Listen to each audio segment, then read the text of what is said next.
Ahí sí. Muy buenos días, amados hermanos. Les saludo en el amor del Señor y por supuesto también saludamos a todos quienes nos ven a través de nuestra señal en la internet en www.iglesiacristianalaserena.cl. Bien, el día de hoy vamos a continuar con lo que seguramente va a ser el estudio durante un par de años. Vamos a estar en la carta a los Romanos. La semana pasada solamente estuvimos examinando algo del versículo 1 y esta mañana, si Dios lo permite, vamos a estar analizando versículos 2, 3 y 4. Así que vamos a dar lectura a la carta a los Romanos, capítulo 1. Vamos a leer el versículo 1 también para hacer el enganche. Pablo, siervo de Jesucristo, llamado a ser apóstol, apartado para el evangelio de Dios, que él había prometido antes por sus profetas en las santas escrituras, acerca de su Hijo, nuestro Señor Jesucristo, que era del linaje de David según la carne, que fue declarado Hijo de Dios con poder según el Espíritu de santidad por la resurrección de entre los muertos. Señor, esta mañana estamos delante de ti y traemos, Señor, en primer lugar nuestro corazón, nuestra mente, Padre, para que por medio de tu palabra tú seas transformando nuestra forma de pensar y así también tu Espíritu Santo obre para que cambie nuestra forma de vivir, Señor. Guíanos a través del estudio de esta carta y en especial el día de hoy, Padre, a través de estos versículos. Te damos las gracias, Señor, en el nombre de Jesús. Amén. Bueno, nosotros dijimos, ¿no es cierto?, que la carta a los Romanos constituye el compendio de doctrina más grande de todo el Nuevo Testamento, o lo que llamamos Nuevo Testamento. En general, el resto de las cartas, tanto de Pablo como de el resto de los escritores bíblicos, ¿no es cierto?, aunque enseñan también aspectos doctrinales, lo esencial del resto de las cartas tienen que ver más bien con un concepto aplicativo, ¿ya? En cambio, en la carta a los Romanos es de principio a fin un compendio doctrinal. Y dijimos que esta carta la escribe el apóstol Pablo desde la ciudad de Corinto, ¿no es cierto? Y él no conocía a estos hermanos en Roma. Esta iglesia probablemente la fundó algún hermano que ya sea, o hermanos que llegaron después del día de Pentecostés de vuelta a su lugar de origen, en este caso Roma, o bien a través de la predicación del mismo apóstol a lo largo y ancho de todo el entonces Imperio Romano. Por lo tanto, tenemos una cosa bien importante, ¿no es cierto?, con esto, de que es que el apóstol Pablo entonces tenía un deseo ferviente de visitarlos, lo dice en el versículo 3, en el capítulo 1, ¿no es cierto?, pero por distintas razones que no detalla, le había sido impedido o no había podido realizarlo. Entonces él tenía una gran necesidad formativa con estos hermanos, ¿no es cierto?, de llegar y de poder enseñarles la doctrina que él estaba recibiendo, la doctrina con la cual él estaba, ¿no es cierto?, siendo llenado por parte de nuestro Señor y del Espíritu Santo. Y es así como surge esta carta, que como digo es un compendio doctrinal, el más grande de todo el Nuevo Testamento, y a la vez también es un compendio donde... ¿Están todos bien allá arriba? ¿Se cayó la botella de Coca-Cola cero? Bien, espero que sea solo eso. Vamos a hacer una revisión flash. Entonces, no solo eso, sino que además aquí está la revelación, y lo vamos a ver un poco a partir de estos versículos, plena de todo lo que se escribió acerca de Jesucristo, de Israel, de la salvación, en fin, en lo que nosotros llamamos el Antiguo Testamento. Ahora bien, cuando nosotros estamos frente a pocos versículos, necesitamos, como se los he recomendado de todo corazón, que leamos varias veces la carta de Romanos para que nos vamos familiarizando principalmente con el tipo de lenguaje y con el tipo de enseñanza, de modo que cuando estemos yendo en mayor profundidad tengamos a lo menos una panorámica de lo que viene después y hacia dónde enfoca esto. Porque la idea de parcelarlo en porciones, ¿no es cierto?, pequeñas, es que podamos ir detallando lo mayor posible, ¿no es cierto?, cada una de las secciones. Podríamos estar, por ejemplo, con la palabra siervo, varias semanas hablando de lo que significa realmente el concepto de siervo, pero obviamente tenemos que ir avanzando. Pero la recomendación es que si usted tiene un tiempo devocional con otro libro, con otro escrito, incluya también la lectura del libro de Romanos, porque de lo contrario no vamos a obtener un mayor provecho de toda esta enseñanza.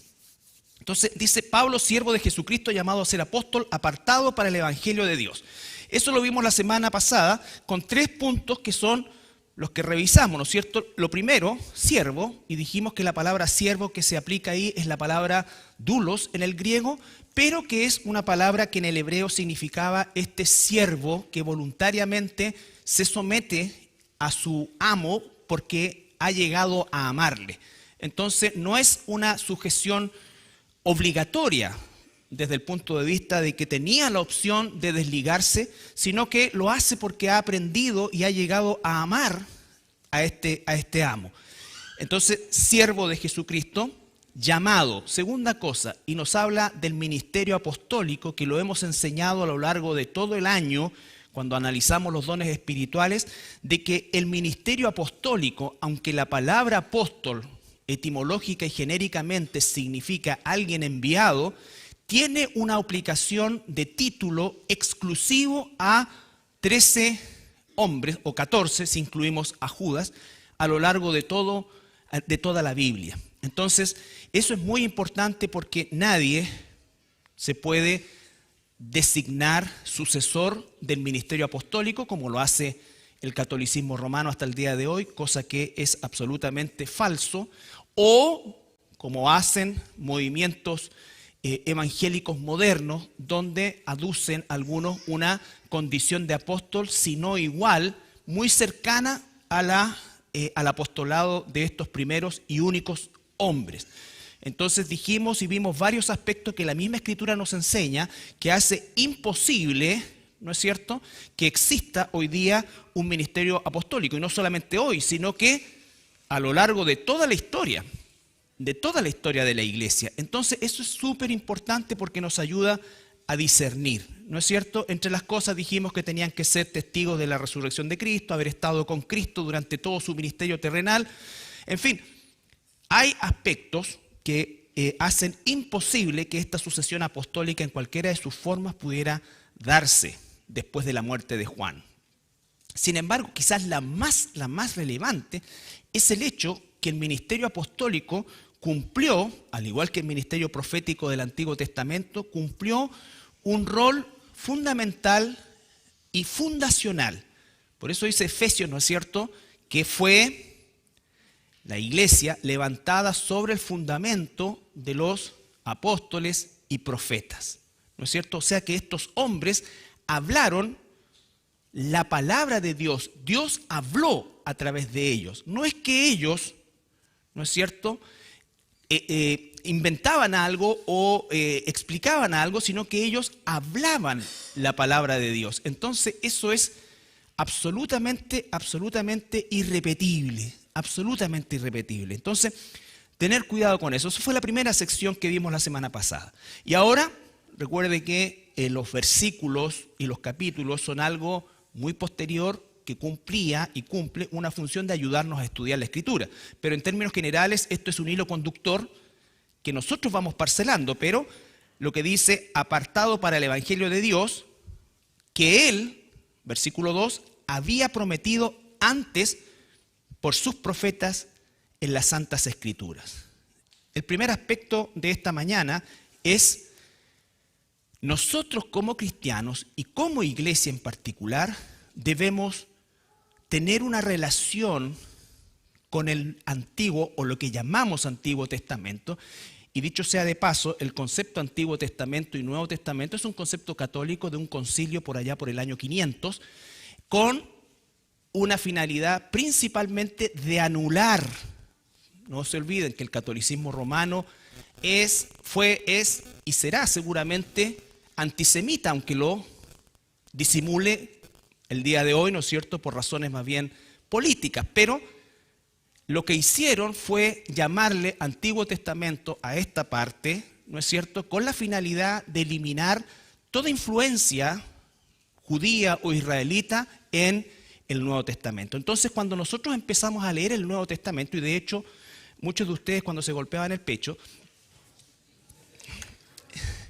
tenían solamente el Nuevo Testamento, ¿no es cierto? Ese Dios habla hoy, el puro Nuevo Testamento, ¿no es cierto? Porque la idea era que nunca tuvieran relación con todo esto, porque la idea era también que reconociéramos nosotros que esa era la religión de los judíos. Todo eso ya está caduco, ya no tiene relación con nosotros. Nosotros tenemos el Nuevo Testamento, ¿ya? Entonces, esto ha sido uno de los tantos crímenes de esta religión. ¿Por qué? Porque le quitó todo el contexto a lo que es el Nuevo Testamento. Y quiero decirles en primer lugar que cada vez que Jesús, cada vez que los apóstoles nombraron la palabra escritura, no se estaban refiriendo a sus escritos, se estaban refiriendo al Antiguo Testamento, o lo que llamamos nosotros Antiguo Testamento, ¿no es cierto? Entonces, no tiene contexto, y de esa forma nosotros nos perdemos la interpretación prácticamente del 90% del Nuevo Testamento. Y es por eso que existe tanta falsa enseñanza cuando se toman pasajes del Nuevo Testamento, no solamente sacados de contexto, sino que sacados de propósito. Sacados de propósito. El Antiguo Testamento tiene más de 300 profecías, creo que son 350 y algo, profecías que cumplió Jesucristo en su primera venida. Y hay aproximadamente 120 profecías que cumplirá en su segunda venida, incluyendo la tribulación, ¿no es cierto?, el milenio y todo lo que nosotros entendemos. Por eso es que muchas veces se habla y se dice, bueno, por este tema del rapto no es bíblico porque se toma solamente según de Tesalonicenses, pero no se entiende todo el contexto de lo que está diciendo el apóstol Pablo. Se desconocen las trompetas, se desconoce pacarera. Si tú le preguntas a cualquier cristiano que no ha estudiado el Antiguo Testamento qué significa trompeta, te va a hablar exclusivamente de lo que él entiende trompeta en el Nuevo Testamento y no lo que era para los israelitas. ¿Ya? Muchos no tienen ni siquiera claro el concepto de hebreo, israelita y judío. Judío es una de las 12 tribus nada más, ¿no es cierto? Y es la tribu principal porque, como lo vamos a ver, es la tribu del linaje del rey David y a la vez es la tribu mesiánica. Pero eso está descrito desde el Génesis. No es algo que surgió espontáneamente en el Nuevo Testamento, es algo que estaba ya profetizado. El libro de Daniel, el libro de Isaías, el libro de Jeremías, el libro de Ezequiel, por nombrar lo que son los profetas mayores, tienen un porcentaje altísimo de profecías que todavía no se cumplen. Entonces, ¿cómo vamos a entender el libro de Apocalipsis si no entendemos o no tenemos esto? La gente dice, no, es que Apocalipsis es tan difícil, está lleno de figuras. Sí, pero esas figuras se explican en el Antiguo Testamento. Ahora si yo empiezo a creer, mira, es que en realidad las langostas seguramente eran como helicópteros, ¿de dónde sacaste eso? Busca qué significaba langosta en el antiguo, en la palabra. La Biblia interpreta la palabra. Y como que empieza a calzar todo, sí. Entonces tenemos que tener cuidado con eso, porque si no apreciamos y no nos involucramos con la lectura del Antiguo Testamento, ¿no es cierto?, no vamos a nosotros a entender y a aprovechar lo que es el Nuevo Testamento. Les recuerdo que el apóstol Pablo, él, ¿no es cierto?, que era un rabino muy erudito, él es el que Dios toma para ahora revelarle el cumplimiento por medio del Espíritu Santo que tenemos tú y yo, y entonces el apóstol Pablo se extiende a lo largo del Nuevo Testamento. ¿Por qué? Porque él por primera vez entiende el sentido de todo lo que había estudiado antes como un concepto netamente religioso. Él, por primera vez, comienza a entender y a ver cómo ese muro de división que había entre nosotros, los gentiles, y el pueblo de Israel, se cae. Que ese muro era producto del desconocimiento de los judíos hacia el Nuevo Testamento, pero de los cristianos hacia el Antiguo Testamento. Hacia el Antiguo Testamento. Entonces, hay una ceguera por ambos lados, cosa que nosotros tenemos el privilegio, ¿no es cierto?, de no vivir. Y por eso tenemos que leer el Antiguo Testamento a lo largo del año, de a poquito. Todas las genealogías son importantes porque las genealogías, nos permiten entender, ¿no es cierto?, y ver que Jesús no apareció por generación espontánea. Viene de un linaje que lo podemos trazar hasta Adán. Eso nadie lo puede hacer. Nadie lo puede hacer. El árbol genealógico de nosotros llega, no sé, a las 2, 4, 5, ya 6, 7, 8 ramas y de ahí chao. El resto todo es un misterio.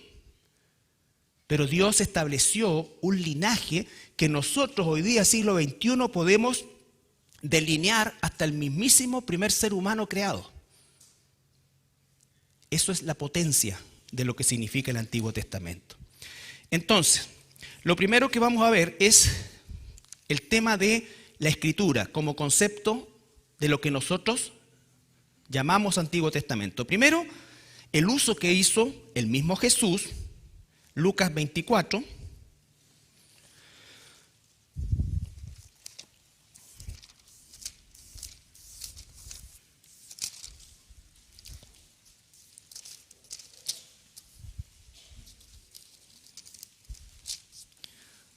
¿Recuerdan el famoso pasaje a Emaús? De Emaús, esa cantando.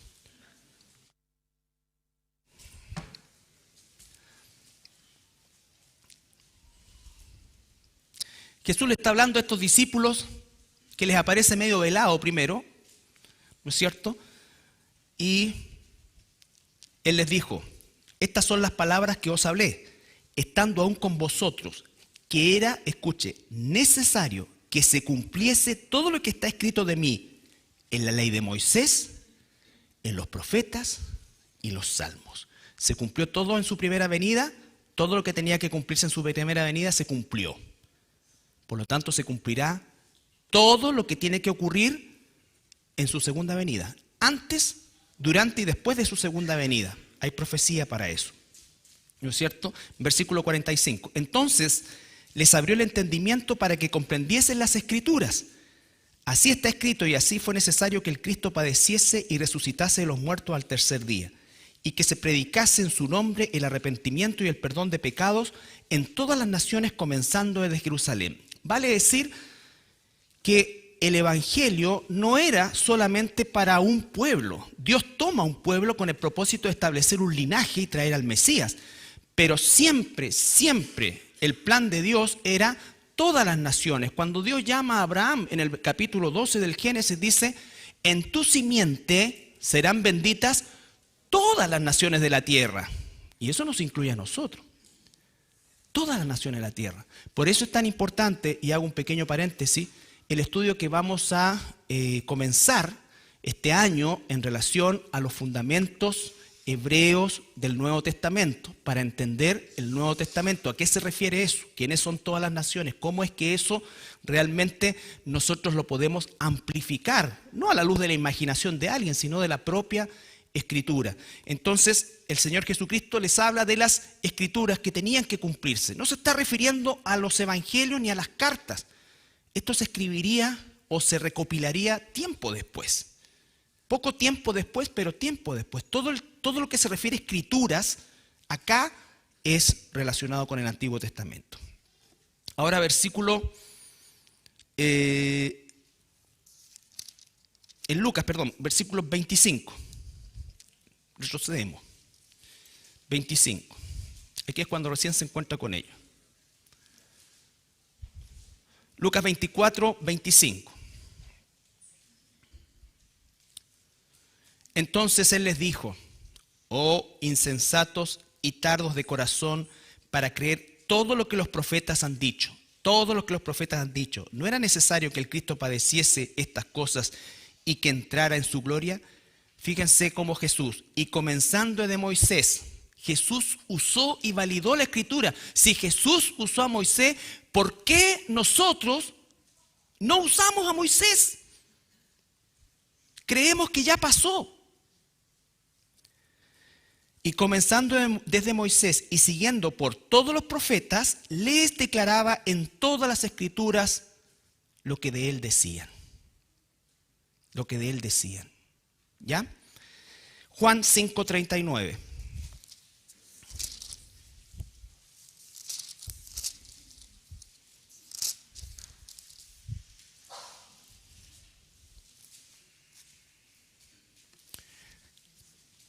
Jesús está confrontando, o más bien los fariseos lo están confrontando como era lo habitual. Y Jesús les dice en el versículo 39, escudriñad las Escrituras, porque a vosotros os parece que en ellas tenéis vida eterna, y ellas son las que dan testimonio de mí. Ellas dan testimonio de mí. ¿Ya? Entonces Jesús valida las Escrituras y así sucesivamente. Pedro, Hechos 2:14.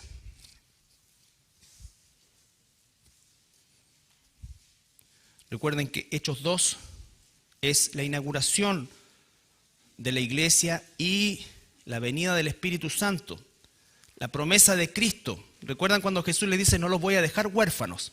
Esa es una profecía, se cumple en Hechos 2. Pero nos vamos a enfocar en el versículo 14.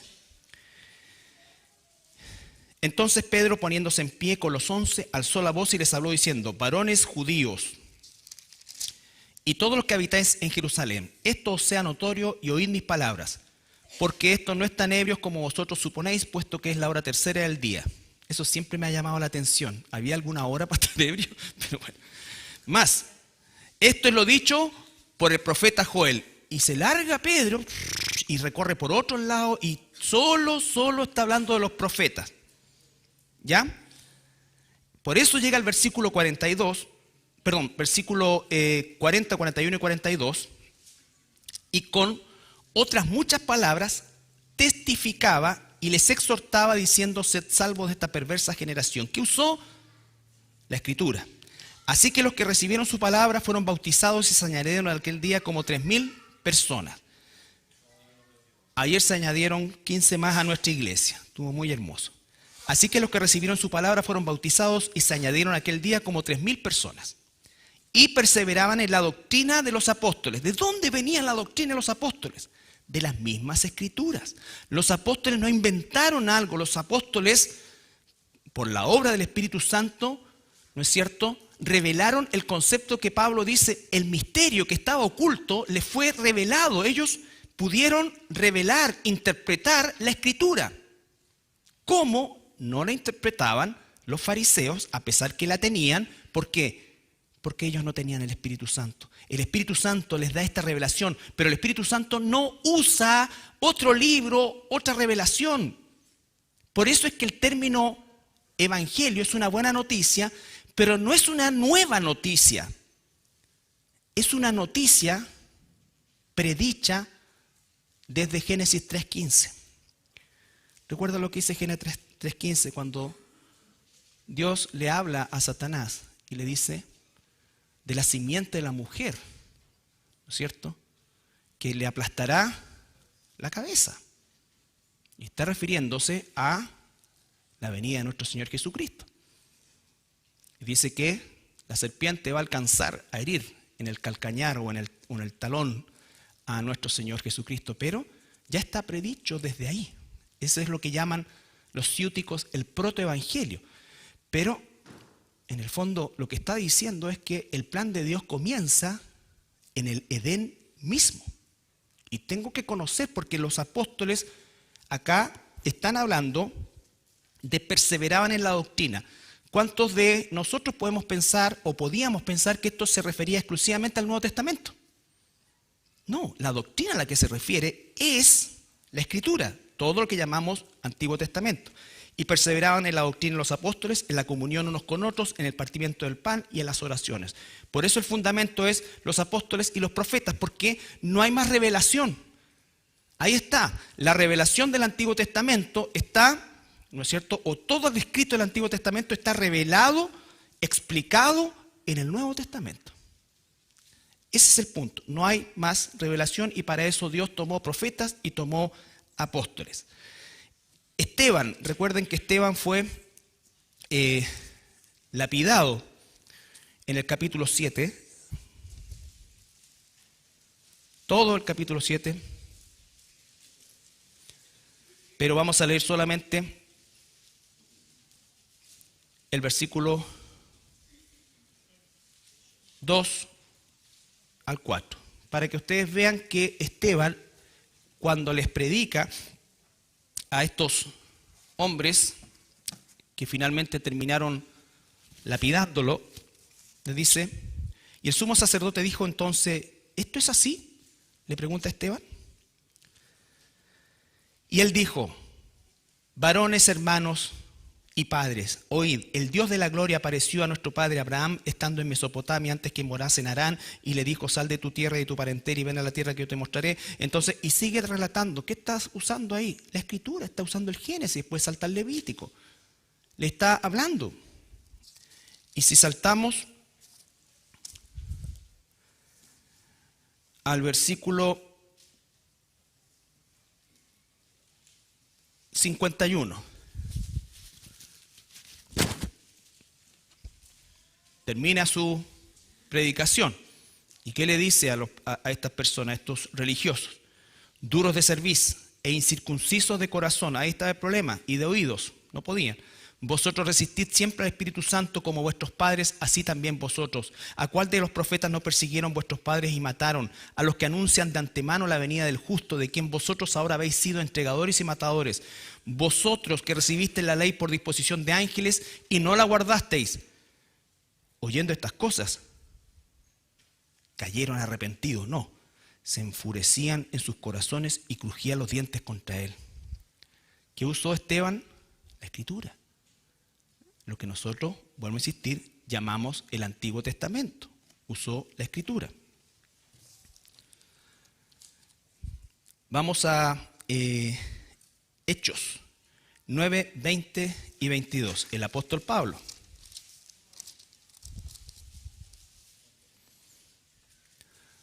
¿Recuerdan ustedes? Se aparece el Señor Jesucristo, Pablo, y todo lo que sabemos de la conversión de Pablo, ¿no es cierto?, llamado directamente por el Señor Jesucristo. Y el versículo 20 nos muestra a Pablo comenzando inmediatamente a predicar. Pero ¿cómo lo hace el apóstol? Enseguida, versículo 20, predicaba a Cristo en la sinagoga diciendo que este era el Hijo de Dios. Y todos los que oían estaban atónitos y decían, ¿no es este el que asolaba Jerusalén a los que invocaban este nombre? Y a esto vino acá para llevarlos presos ante los principales sacerdotes. Pero Saulo mucho más se esforzaba y confundía a los judíos que moraban en Damasco, demostrando que Jesús era el Cristo, demostrando con la palabra, ¿no es cierto?, que Jesús era el Cristo. Entonces, Pablo no recibió nueva revelación, Pablo recibió la capacidad, el Espíritu Santo, para entender toda la revelación. Toda la revelación. ¿Ya? Hechos 17.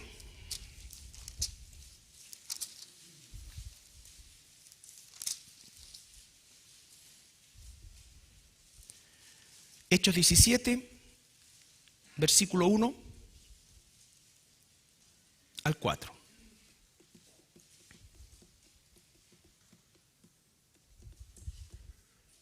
Pasando por Anfípolis y Apolonía, llegaron a Tesalónica, donde había una sinagoga de los judíos, y Pablo, como acostumbraba, fue a ellos y por 3 días de reposo discutió con ellos, declarando y exponiendo por medio de las Escrituras que era necesario que el Cristo padeciese y resucitase de los muertos, y que Jesús, a quien yo os anuncio, decía él, es el Cristo o el Mesías.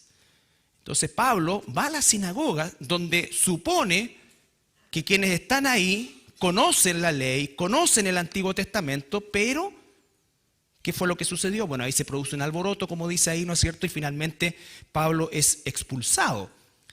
Pero ¿qué es lo que usa Pablo? Lo que nosotros, una vez más, llamamos el Antiguo Testamento. Si no conocemos el Antiguo Pacto o la primera parte de nuestra Biblia, vamos a quedarnos con muchas cosas en el aire y nos vamos solamente a remitir a interpretaciones privadas del Nuevo Testamento, que es lo que muchas veces sucede. ¿Por qué hay tanta confusión? ¿Por qué hay tanta mentira? ¿Por qué se cree tanto eso? Porque hay un desconocimiento del contexto y el trasfondo, y no solamente el trasfondo, sino que el cimiento del Nuevo Testamento. Jesús dijo: yo no digo nada que mi Padre no me haya dado decir. Jesús, cada vez que abrió la boca, ¿no es cierto?, Él enseñó lo que el Padre ya había escrito. Jesús no trajo un nuevo mensaje. No hay un Dios del Antiguo Testamento y un Dios del Nuevo Testamento. No, es un solo Dios. Entonces, eso solamente nosotros lo entendemos y lo creemos y lo sabemos si examinamos, ¿no es cierto?, el Antiguo Pacto o el Primer Pacto. ¿Ya? Entonces, les anunciaba que Cristo, ¿no es cierto?, era por medio de las Escrituras. Ahora, 2 Timoteo, capítulo 3, versículo 15.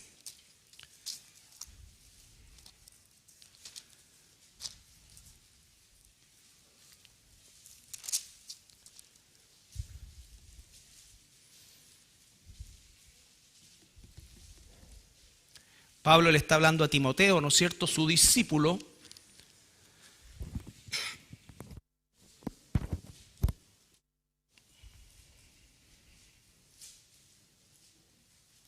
(3:15) dice: y que desde la niñez, está diciendo a Timoteo, has sabido las sagradas escrituras, las cuales te pueden hacer sabio para la salvación por la fe que es en Cristo Jesús.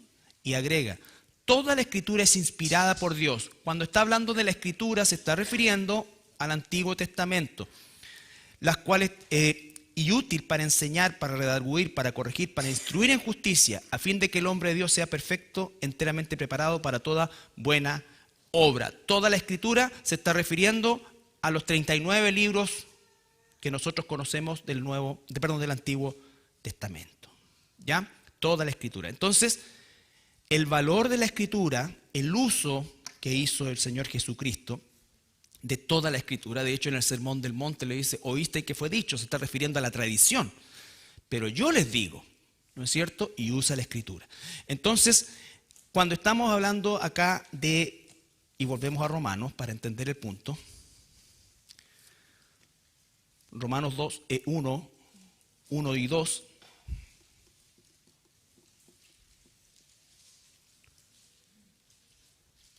Pablo, siervo de Jesucristo, llamado a ser apóstol, apartado para el evangelio de Dios, que él había prometido antes por sus profetas en las santas escrituras.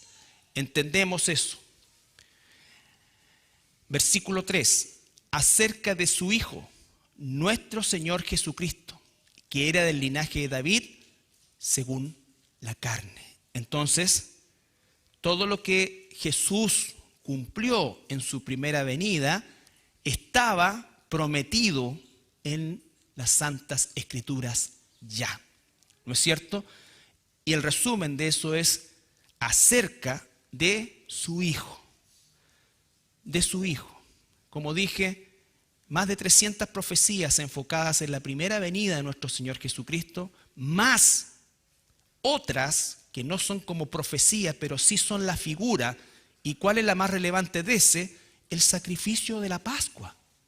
Los judíos durante siglos, israelitas primeros y judíos después, durante siglos sacrificaron un cordero de Pascua para recordar la salida de la esclavitud egipcia. Y Jesús vino a convertirse en el Cordero de Dios. Cuando Pablo habla de los ritos o de los memoriales que se establecieron en el Antiguo Testamento, Aquí sí estamos frente a algo ya cumplido. Era una figura. Recuerden, el libro de Hebreos dice que ahora hay un mejor sacrificio, que se refiere a Jesús, ¿no es cierto? Y por lo tanto la figura ya no es necesaria porque llegó el verdadero. Llegó el verdadero, ¿no es cierto? Entonces cuando ya llegó el verdadero no se necesita la figura. ¿Por qué los judíos están empeñados tanto en la reconstrucción de su templo, del tercer templo que está muy avanzado, y la reanudación de los sacrificios? Han hecho esfuerzos increíbles y una inversión gigantesca en, a detalle, copiar todas las cosas. ¿Es por qué? Porque ellos aún esperan al Mesías. El Mesías vendrá, pero vendrá por segunda vez. Ya vino una primera vez. Ellos estaban velados en relación a su primera venida. Porque así como Isaías dice, Isaías 53, habla del sufrimiento del siervo de Dios, Isaías mismo sigue casi tras cartón, como se dice, ¿no es cierto?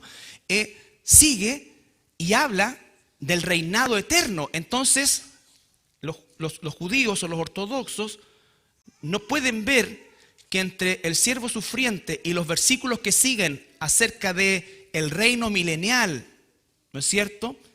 El reino milenial, hay siglos. Hay siglos. Por eso es que también ellos fueron tan hostiles con Jesús, porque en su mente estaba ese Mesías, ese libertador, ese que gobernaría con vara de hierro, ese que los liberaría. Pero obviaron todo lo de la primera venida. ¿Cómo es que nosotros sabemos esto? Nada más que por el Espíritu Santo.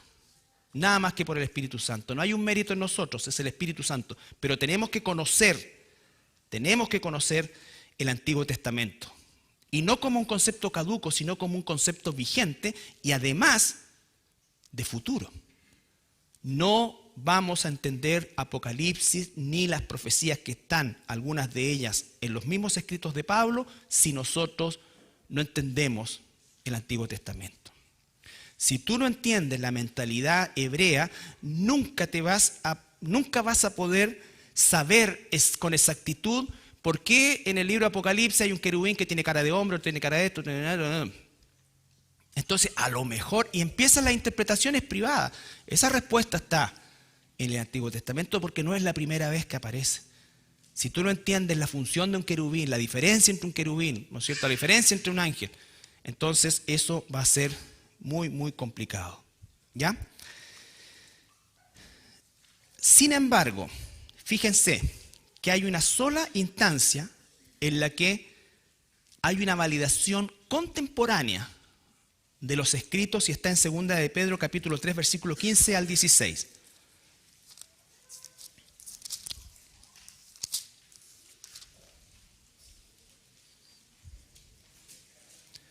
Segunda de Pedro 3, 15 al 16. ¿Por qué leemos esto? Porque si ustedes se recuerdan, el apóstol Pablo siempre enfrentaba el rechazo de judíos y gentiles y se cuestionaba su apostolado. A los demás apóstoles no se les cuestionaba nada porque obviamente ellos ya era conocido todo lo que significaron sus credenciales. Pero el apóstol Pablo permanentemente era cuestionado en cuanto a eso. Entonces Pedro, como quien dice, le da un espaldarazo. Por eso es que Pablo es el que escribió más, porque es el que más entendía y el que más sabía lo que era el Antiguo Testamento. Capítulo 3, versículo 15. Segunda de Pedro. Y tened entendido que la paciencia de nuestro Señor es para salvación, como también nuestro amado hermano Pablo, según la sabiduría que le ha sido dada, os ha escrito.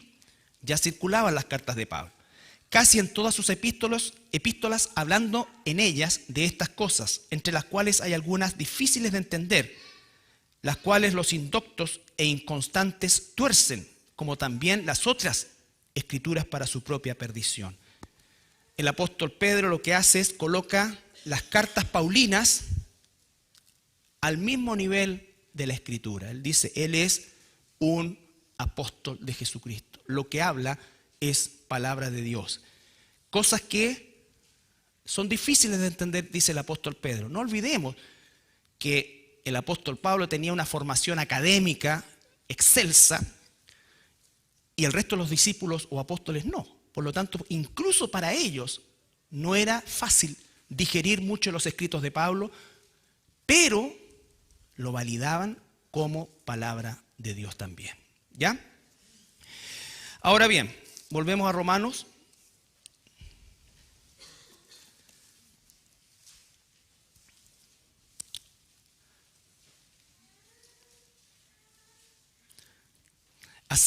Versículo 3, acerca de su Hijo, nuestro Señor Jesucristo, que era del linaje de David según la carne. Entonces aquí nos está entregando que Jesús, en su humanidad, Él descendía de un pueblo, Israel, de una tribu, Judá, y de un linaje, David.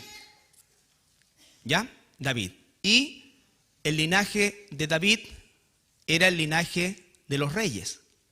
Por eso fue algo tan equivocado cuando el pueblo elige a Saúl, que era de la tribu de Benjamín, porque el linaje real viene de Judá. Y de Judá, David, o el tronco de Elí, como se dice. Vamos a ir a Génesis 49. ¿Dónde parte esto?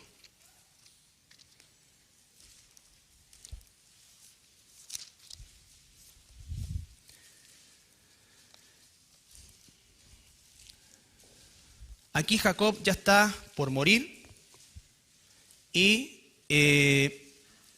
está profetizando sobre cada uno de sus hijos. Cuando uno lee lo que profetizaba sobre sus hijos, realmente, como se dice, heavy, y se cumplió. Génesis capítulo 49, versículos 9 y 10.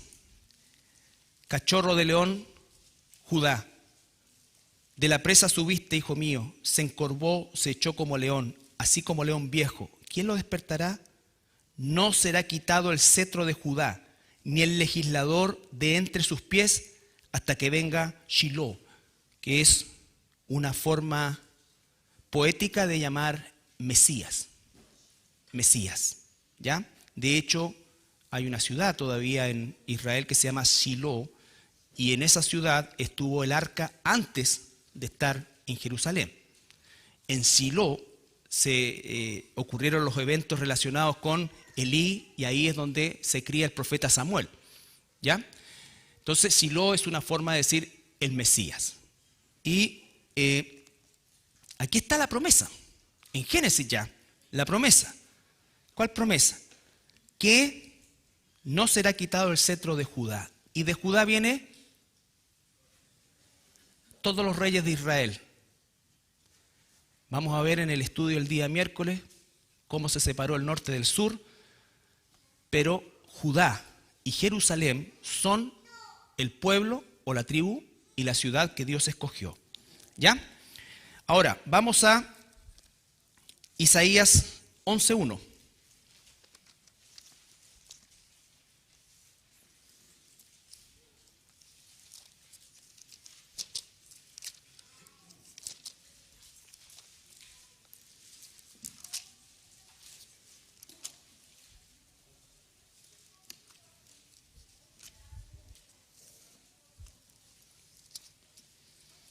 Aquí ya estamos, ya pasó David, ya pasó todo, ¿no es cierto? Y sigue la profecía.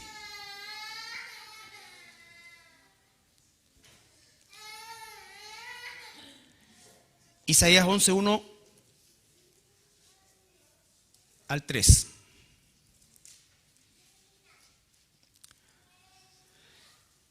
Y si tú sigues leyendo, vas a encontrar que hay muchos de los aspectos de la figura de Jesús en el Apocalipsis. Pero vamos a ver solamente esta primera parte. Saldrá una vara del tronco de Isaí y un vástago, un retoño.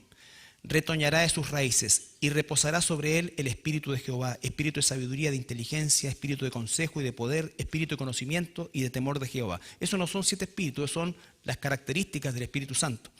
Y le haré entender diligente en el temor de Jehová. No juzgará según la vista de sus ojos, ni arguirá por lo que oigan sus oídos. sino que juzgará con justicia a los pobres y arguirá con equidad por los mansos de la tierra, y herirá la tierra con la vara de su boca, y con el espíritu de sus labios matará al impío. ¿Ha ocurrido eso? No. Y será la justicia cinto de sus lomos, y la fidelidad ceñidor de su cintura. Está hablando de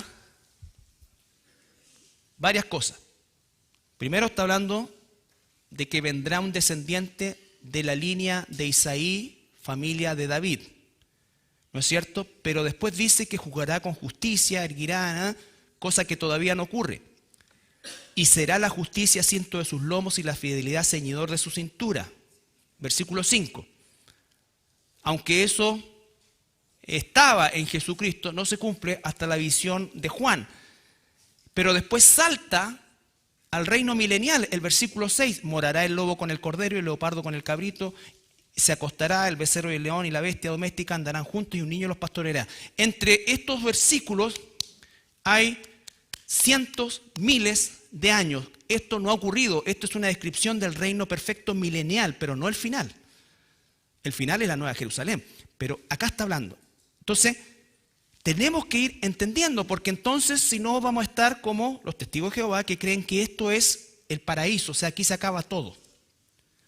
Pero si no entendemos cada uno de estos aspectos desde el punto de vista del orden que Dios trae en cada una de estas profecías, entonces haremos de ella interpretación privada. Y eso es lo que ocurre. Es eso lo que ocurre. La interpretación privada es producto del desconocimiento del plan de Dios, que no está en el Nuevo Testamento, está en el Antiguo Testamento. Y se está desarrollando. Las 70 semanas del profeta Daniel todavía no concluyen. Todavía no concluyen. Pero si no entiendo eso desde el punto de vista de la Biblia propiamente tal, por supuesto que todo va a aparecer simbólico el Apocalipsis. Y el Apocalipsis es una descripción detallada, completa y detallada de esa semana 70 que falta.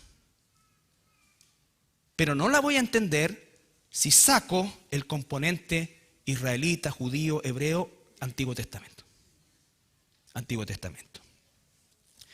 Mateo 1:6, perdón, Romanos 1:3.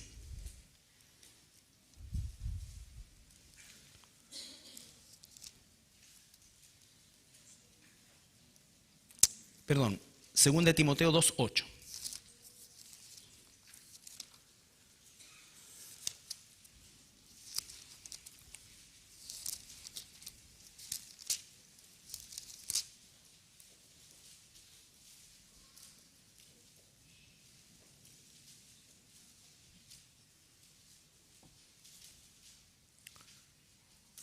Pablo le está hablando a Timoteo, ¿no es cierto? Y en su segunda carta ya es la última vez que escribe, ¿no es cierto? Dice, acuérdate de Jesucristo, del linaje de David, resucitado de los muertos conforme a mi evangelio. Él dice, mi evangelio, porque es Dios hablando a través de él. No es el evangelio, es mi evangelio, dice el apóstol Pablo. Él dice el evangelio que yo recibí según la Escritura, dice Corintios, que Cristo tenía que morir, que esto. Entonces, acuérdate del linaje de David, ¿ya? Mateo 15:22, para ir terminando.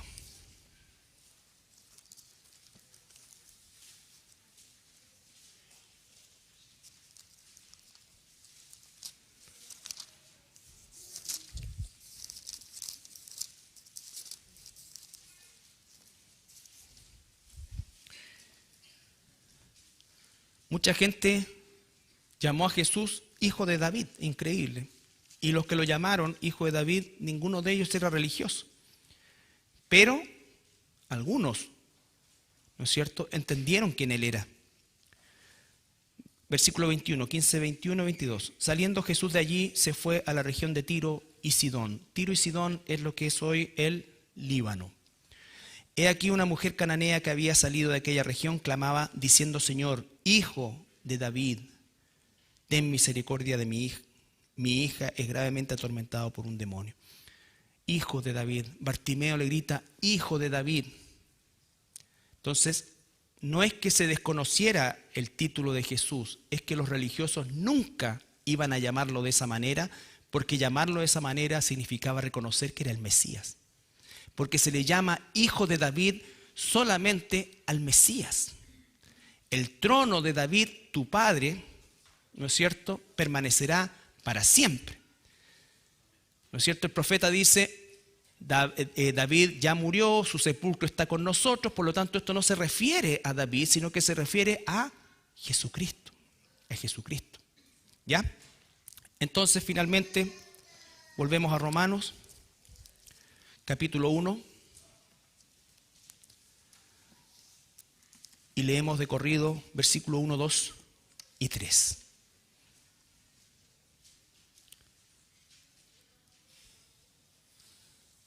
Pablo, siervo de Jesucristo, llamado a ser apóstol, apartado para el evangelio de Dios, que él había prometido, Dios había prometido antes por sus profetas en las santas escrituras, acerca de su Hijo, nuestro Señor Jesucristo, que era del linaje de David, según la carne, que fue declarado Hijo de Dios con poder, según el Espíritu de santidad, por la resurrección de entre los muertos. Eso lo vamos a tocar después. Pero básicamente estos 3 versículos es para que nosotros, y si ustedes se dan cuenta, toda la enseñanza que podemos obtener de cada uno de estos pasajes, porque ahí está el compendio doctrinal más grande, escrito por el apóstol Pablo, ¿no es cierto? Dios usando a este hombre que fue primero un enemigo, pero que se transformó en el más grande teólogo de la historia de la iglesia. Y no porque inventó o interpretó a su manera las cosas, sino porque el Espíritu Santo interpretó todo lo que tenía en su cabeza, en su inteligencia, y la volcó, ¿no es cierto?, a prácticamente el 80% de lo que nosotros llamamos el Nuevo Testamento. Entonces, mis hermanos, así como la semana pasada hicimos una aplicación con el concepto de siervo, también tenemos que nosotros hoy día saber que necesitamos relacionarnos, ¿no es cierto?, con fervor también con el Antiguo Testamento. Quizás algunos ni siquiera lo hacen con el Nuevo, pero espero en el Señor que el Antiguo Testamento sea parte de su estudio personal, de su búsqueda. Y antes de leer, escúchenme bien, esto como recomendación, antes de leer interpretaciones, léalo. Una vez, 2 veces, 3 veces, léalo.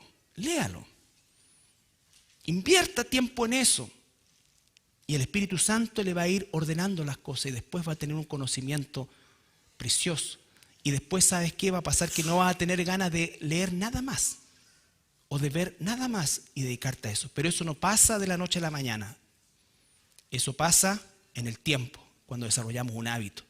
Y necesitamos conocer la Escritura hoy más que nunca, en que estamos tan bombardeados de tanta falsa doctrina.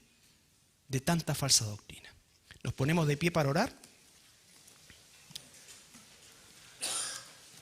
Padre, te agradecemos en esta mañana por tu palabra, y yo te ruego por mí y por cada uno de mis hermanos que esta mañana estamos aquí, los que nos ven, Señor, para que realmente propongamos en nuestro corazón estudiar lo que llamamos, Señor, quizás equivocadamente, pero es como lo conocemos, Señor, el Antiguo Testamento. Sabiendo que es sumamente vigente, Señor, y no solamente vigente, sino que también futuro, Padre. Todo lo que va a suceder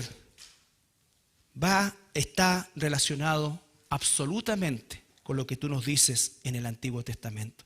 Si no lo conocemos, Señor, estaremos haciendo de las partes proféticas del Nuevo Testamento una interpretación privada, Señor. Y eso es lo que trae tanta confusión, tanto debate, Señor, en circunstancias que está tan claro en la propia palabra que usaste tú, Señor Jesús, tus apóstoles. Gracias, Padre amado, en esta hora, en el nombre de Jesús. Amén.